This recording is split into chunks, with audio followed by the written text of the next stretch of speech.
Hey guys, welcome to yet another episode of Misunderstood. I am so grateful that you have purpose to come here and engage with me in this conversation on fear. I know this is a hard pill to swallow, and so I don't take it for granted that you're here. I don't take it for granted that you have come to this platform. My name is Nyawera, and I created the Misunderstood platform.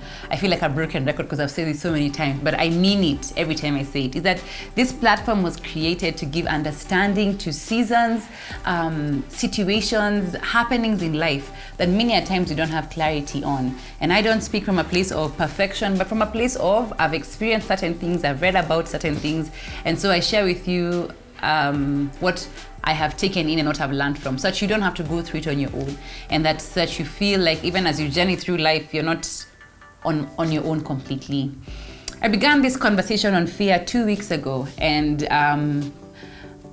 I began it because I have learned that when we know what we are fighting, we fight from a better place. And so one of the reasons I know fear is a big conversation is that many people don't know that they have these fears.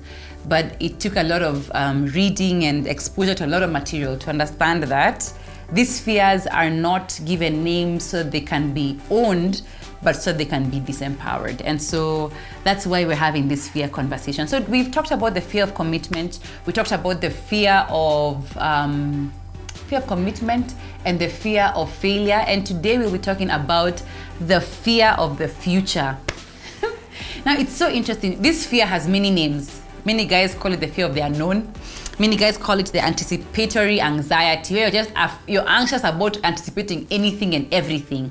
And so this fear is so crucial because in one way or another, if you're being honest with yourself, this fear has crept up on you in one way or another, in one season of your life or even currently. And so I hope this material will help you engage with this fear, and also for you to realize that you're not alone, because even I, Nyawera, have this fear a lot. Now, the fear of the future, as the word says, is that you're so scared of what this thing is. Like what this thing is sounds so vague, but you're so scared of outcomes, right? You're so scared of what tomorrow is. Because many a times what we don't like to say is that the fear of the unknown is a high reflection of our inability to relinquish control, because we want to be in control of what will it look like. Okay, I'm in this relationship. What does the future look like? I'm at this place of work. What does the future look like? And that becomes such a difficult thing. And if you are being honest, this fear has come to you in one or another because you realize it's very hard for you to be in the present without fearing what the future what the future holds. My friend Wanjiro is an evangelist of living in the present, living in the now, being in the moment, carrying the season with honesty, because the future is promised, right? But it's not being lived yet. So own your current situation. And so that's what this fear does to you. It disables you, paralyzes you from anticipating or from being present, right? And there's so many ways that this fear is characterized. You find that you're scared of things that haven't come yet. I want to let you know that it's not insanity, right? But you're so scared of, like, what is next? That next is such a scary thing for you. You're so scared that this relationship, where is it going? You're so scared that, how will the wedding day look like? You're so scared about, I don't know, how will the graduation day look like? You're scared about different things. And what you actually, if we go deep into it, sana, is that you're also very scared of change. This fear, change is very scary for you. And you find yourself being scared of outcomes. You find yourself being scared of what's next. But in actual sense, the other thing that you do is that you overthink. And what you're overthinking is worry. It's not even like you're overthinking possible solutions. No, you are overthinking the worry. Like you're thinking, your overthinking process looks like you beating yourself up with anxiety and asking yourself questions that you can't even answer. The truth of the matter is that this particular fear gives you an image of the future from a place of fear. So you're very scared to step out. I want to let you know that this fear is not a life sentence. You're not damned, you're not beyond repair. And I want you not to feel like you're alone or like you're the weirdo in the corner. No, it's okay to know that you have this fear. But what I'm interested in this conversation particularly is for you to know that you can come out of that fear, all right? There are different ways to overcome this fear. The first one is define success at your level. Moji is a great guy. And I use the word great because one of the things he told me was that I need to paint a picture of what success looks like for me in different areas of my life, so that when it comes, I kind of can see and be less harsh on myself. I don't know if you're like me, but I'm the type of people who are so scared of even anticipating good things because I feel like if it doesn't come, I failed, close the chapter, go home. But if you define success at your level, you'll realize that you've achieved so many things and that fear cannot hold you back because you have stepped out of certain milestones. During my wedding season, and I'm talking about a lot of late. Anyway, I hope it's a teachable moment. But I had a very interesting experience. I feel like in one way or another, God was just teaching me something in that season. But my dad stays in an apartment in Nairobi, and and one of the things that is that we had these traditional ceremonies, they must happen in a home. And so due to COVID and all, we were so scared of exposing him and my family to the disease. And so where I used to stay with him, the management had refused us to have any functions there, even if it was telling people, no, you can't because you're exposing people to this disease. And so I was so scared. I kept on saying, oh my goodness, God, you're gonna close this door. Me, I am done for. Now, my future family of in-laws will just think we are chaotic, we have no order. And so I kept on telling myself, it's okay. Maybe it's not for me to get married. And so I'd beat myself down with all these thoughts. But my fear was not even the ceremony not happening. My fear was that, looking back now, I feared how it would look like, right? And this could speak into the fear of failure or into this fear because my overthinking process was always about worrying, not about the good outcome. The week leading to the ceremony, we had to change the venue. And so we got a nice ground near home and it was fantastic.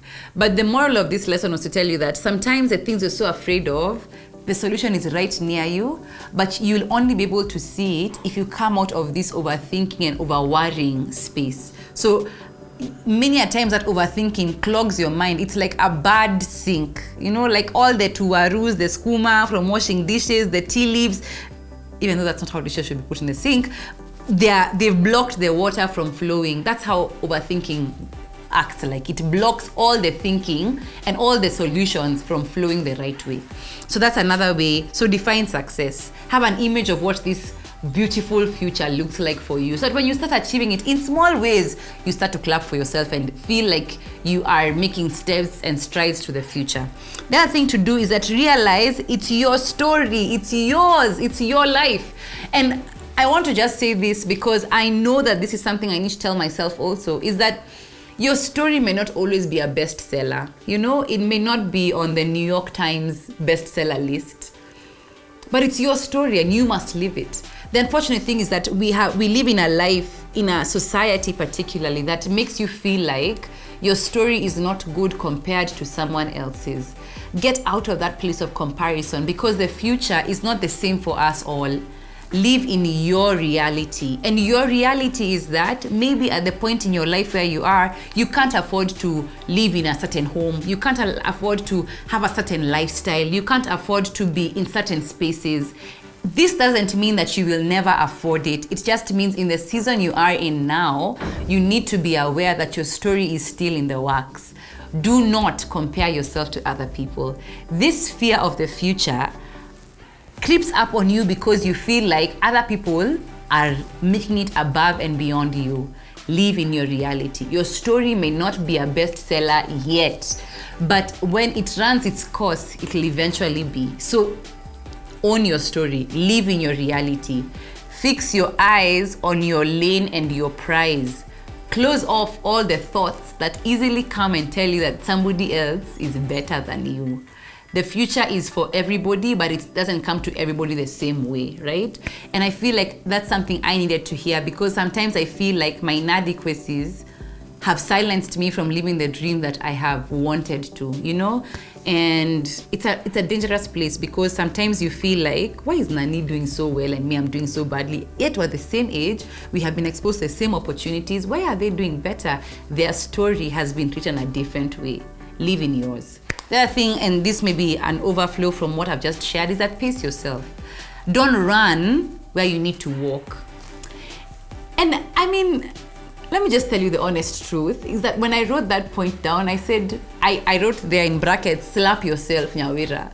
Because running when you need to walk will wear out your shoes. You know what I mean? And wearing out your shoes means that in the time that the shoes need to work at optimum, they'll have done their time. And so you'll have a harder time doing what you should be doing at when you should be doing it. Because when you are not meant to be doing it, you are outrunning yourself. And so if your life is envisioned like a race, there may be, I feel like life would be like those races, I don't know what they're called. I don't know, it's a thorn something. But where you cycle for some time, you run for some time, you do. In fact, in primary school, this was actually, let me use the right example. In primary school, we had, during our sports day, we had something called the obstacle race. For a few meters, you would run, normal sprint, then you get into sacks, you do the sack race quickly, you get to where you're meant to be, you take a spoon with an egg, run, you go again, you remove you wear many clothes, you run again. In all those obstacles, you realize that there are different expectations for yourself. But the obstacle race, as my teacher rightfully told us one time in primary school, was that the obstacle race is not meant to be raced with the intention of winning, but really with the intention of testing yourself at how fast you can maneuver through different challenges. So I hear his voice today, and I appreciate that lesson, because now that's what I feel like life does. The different phases and stages. The race is not for you to win as compared to others, but it's for you to build tenacity, to build resilience, to build drive, so that you can keep at the race. So pace yourself. Don't run where you need to walk. Don't walk when you need to run. Understand what is expected of you in this time and own it fully. And finally, is that I had said earlier that this fear, it makes you feel like you're afraid of change. Let me just say this, is that you must take action. Don't just be afraid of the future and say that you will not plan for it, that you will not envision it, you will not dream for it. No, don't do that to yourself. Do not at any point in your life think that you should stop because you're afraid of it. Take action. If it's this dream that you have of stepping out and doing something audacious, take action towards it. And listen, action doesn't mean starting the activity. Action could actually also mean reading about it, researching, learning from people who are doing it. That could include action. It doesn't look like you're doing it actively yet, but you're preparing yourself for it. You know, it's so interesting, because growing up, I loved Oprah. And maybe it's the influence of my family, because I have two beautiful sisters who are very articulate and so well spoken, and they loved Oprah too. I looked up to them in many ways. I still do love them deeply. My mom loved Oprah, and so after school we would come back home and we would watch this lady interviewing people, and I was always amazed at how she could trigger conversations. But in one way or another, I'm learning now that those things was such a good breeding ground and a learning place. I'm not perfect, I'm still in my journey of learning, but I know that some of those things that I learned from then, and even till today, they have taught me so much and are teaching me so much based on where I'm going. So I'm taking action. I don't have the things I want to have yet. I'm not in the spaces I want to be in yet. I'm not in the rooms where I feel like my voice could be heard yet. And sometimes that's the thing with this thing, is that you feel like I am deserving of this room. Why am I not there? But the truth is that many a times taking action means that you will be content with seeing those rooms shut the door in front of you, and not feel like life is over, but learn so that the next time they cannot shut the door at you. So take action. If it means you dreaming on a vision board, and maybe we should do a series about vision casting and vision boards and trying to dream and what dreaming looks like. And maybe just take action. Dream loudly, boldly, and audaciously, but don't let it just be a dream. Somebody said it so well, dream awake.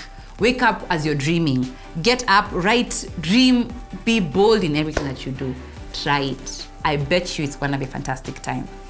I love conversations with people because I feel like they give me a sense of healing. Because in one way or another, all these fears I've been sharing, as I share them with you guys, I feel like I too have a lot of coping and dealing to do. So if that's you, share with a friend. Tell a friend about this video. Share it. Leave a comment in the comment section. I want to know how you are dealing with the fear of the future. And if you are not dealing with it, how you may want somebody elsewhere to help you do it. In the description at the bottom, my therapist's number is there. Please reach out to her. She'll be fantastic to help you with this conversation. Yeah, have a great time. I love you deeply. I love you immensely. And I know that this fear will not hold you back from becoming great. So don't be afraid of the future. Dream loudly, live presently, right? Have a great time. I love you. Bye.